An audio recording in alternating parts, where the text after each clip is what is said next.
Det er godt. Dansk Limfjordsøsters.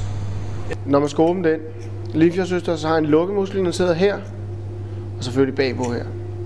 Det vi skal have skåret den over, så vi kan åbne østersen. Her der er det nemmest på Limfjordsøstersen, at man åbner den bagfra her, og trækker den vej rundt med kniven. Så nu vil jeg vise jer det. Det er vigtigt, når man åbner østers, at man ikke trykker for hårdt, men man bare lirker den ind. Når man så kommer ind, så løfter man, knækker man ligesom af her. Kan se den er løs. Kører over mod den her lukkemuskel, som jeg snakkede om. Stille og roligt. Så nu har jeg skåret den over. Så det vigtigste, det er, at man lige lugter til den.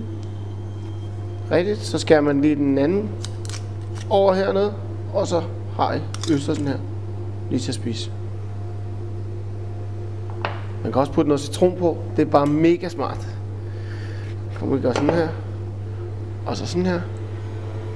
Og så skal I bare spise den. Værsgo. Ja, kernerne væk. Det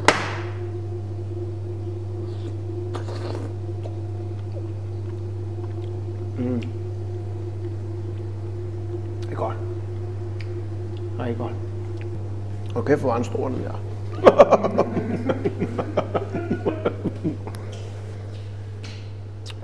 Velbekomme.